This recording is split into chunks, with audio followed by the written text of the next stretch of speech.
हिमाचल के लोग इस मामले से पीछे हटने को तैयार नहीं है। इससे पहले शुक्रवार को शिमला में वामपंथी संगठनों ने सद्भावना मार्च का आयोजन किया। इस मार्च का उद्देश्य शिमला में शांति की अपील थी। मार्च में शामिल लोगों ने आरोप लगाया कि कुछ लोग आपसी झगड़े को सांप्रदायिक रूप देना चाहते हैं, लेकिन वो इन्हें सफल नहीं होने देंगे। मार्च में शामिल लोगों ने अवैध मस्जिद मामले में कानून के अनुसार कार्रवाई की मांग की। दूसरी तरफ इस मामले पर कांग्रेस पार्टी में चल रहा घमासान अब खुलकर सामने आ गया है। सुक्खू सरकार के मंत्री विक्रमादित्य सिंह और कांग्रेस आलाकमान इस मामले पर अलग अलग सुर अपना रहे हैं। दरअसल विक्रमादित्य के करीबी मंत्री अनिरुद्ध सिंह ने इस मस्जिद का मामला विधानसभा में उठाया था। अनिरुद्ध ने हिमाचल में बांग्लादेशी रोहिंग्या की घुसपैठ का भी आरोप लगाया था। जब विक्रमादित्य ने यूपी की तरह दुकानों पर नेम प्लेट लगाने का बयान दिया, तो सूत्रों के मुताबिक इस मामले पर कांग्रेस नेताओं ने विक्रमादित्य सिंह को शांत रहने की नसीहत दी है। आपको बता दें कि शिमला के संजौली में मस्जिद के अवैध निर्माण पर लोगों में गुस्सा है। अवैध निर्माण तोड़ने के लिए करीब 1 महीने से आंदोलन जारी है। इस आंदोलन में स्थानीय लोगों के साथ साथ हिंदू संगठन भी शामिल हैं। संजौली के बाद हिमाचल में अवैध मस्जिद निर्माण का मामला गर्मा गया है। मंडी और ऊना में अवैध मस्जिद निर्माण को लेकर लोगों में गुस्सा है। सत्ताधारी कांग्रेस पार्टी के नेताओं का एक धड़ा भी इस मामले पर जल्द कार्रवाई के समर्थन में है।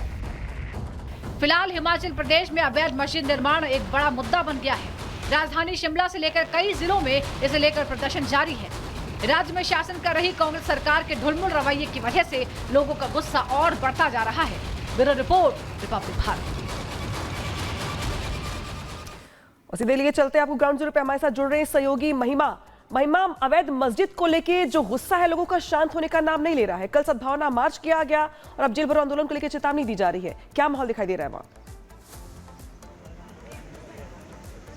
अनामिका, कल जो सद्भावना मार्च किया गया था वो एकता को लेकर था कि सभी लोग एकजुट रहे, लेकिन आज देवभूमि संघर्ष समिति की तरफ से 11:30 बजे के करीब वो यहाँ पर पहुंचेंगे और घेराव करेंगे डीसी ऑफिस का। आपको तस्वीरें दिखाएंगे क्योंकि यहाँ पर पुलिस फोर्स जो है वो तैनात हो चुकी है इस वक्त। और तस्वीरें भी आपको दिखाते हैं, जरा आप तस्वीरें दिखाइए।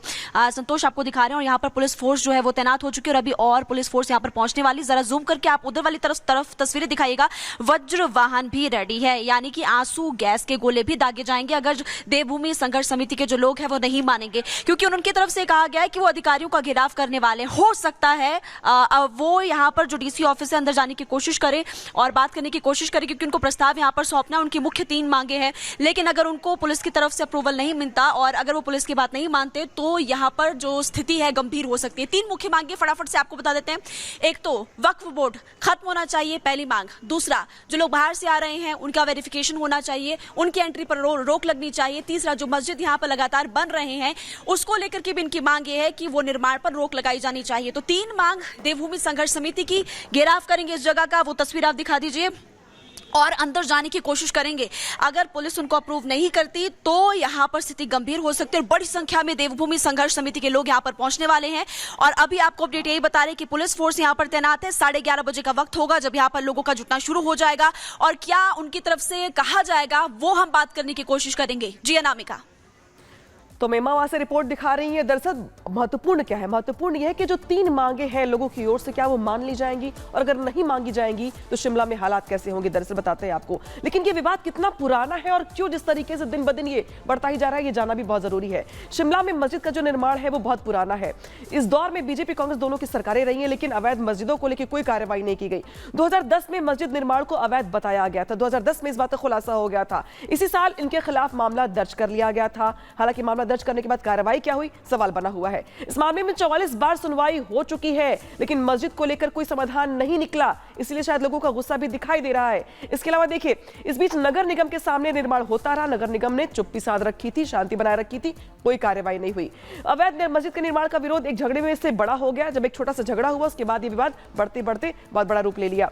इसके बाद अगस्त के महीने में यहाँ पे एक शख्स के साथ पहले मारपीट हुई थी और उसी मारपीट के बाद ये जो विवाद था ये बढ़ते बढ़ते बहुत ज्यादा बढ़ गया।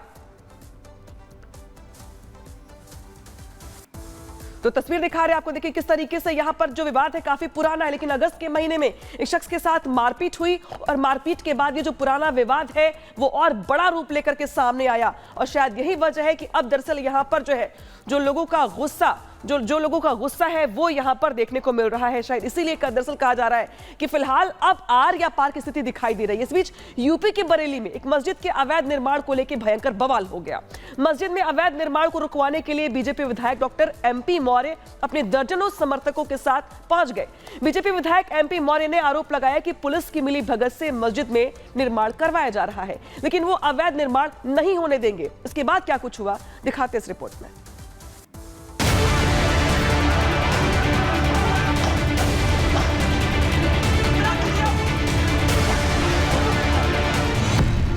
पहले शिमला, फिर मंडी और अब बरेली में अवैध मस्जिद पर बवाल।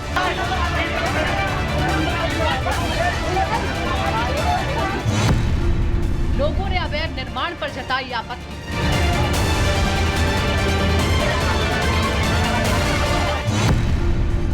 दूसरे समुदाय के लोगों ने कर दिया पथराव।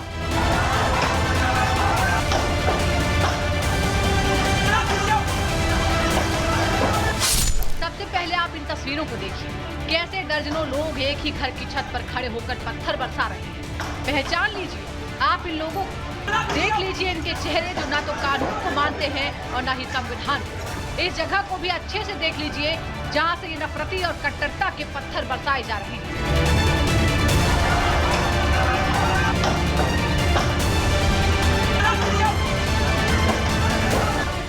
अब ये बवाल क्यों हुआ, इसकी पूरी हकीकत भी आपको बताते हैं। दरअसल स्थानीय लोगों का आरोप है कि मस्जिद में अवैध निर्माण किया जा रहा था, वो भी तब जब पिछले साल से मस्जिद में किसी भी तरह का कोई अवैध निर्माण और मस्जिद में होने वाले धार्मिक कार्यक्रमों पर रोक लगाई गई है। इसके बावजूद यहाँ पर अवैध निर्माण धड़ल्ले से कराया जा रहा था। लेकिन विवाद तब और बढ़ गया जब कुछ लोगों ने मस्जिद की एक दीवार गिरा दी और जैसे ही समुदाय विशेष के लोगों ने कुछ लोगों को मस्जिद की दीवार गिराती देखा, उन्होंने आओ देखा ना ताओ इलाके में रहने वाले सभी हिंदुओं पर हमला बोल दिया। कुछ लोगों ने अपनी छतों से पत्थर बरसाए तो कुछ लोग घरों में घुसकर लोगों को मारने लगे।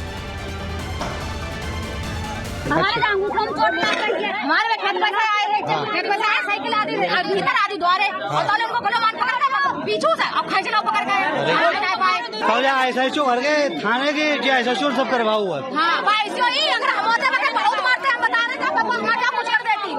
अच्छा हाँ अच्छा जब क्या लेडीज ऐसा चो हटना चाहिए। मस्जिद के अवैध निर्माण को लेकर विवाद इतना बढ़ा, दोनों समुदायों के लोग लाठी डंडे लेकर सड़क पर उतर आए।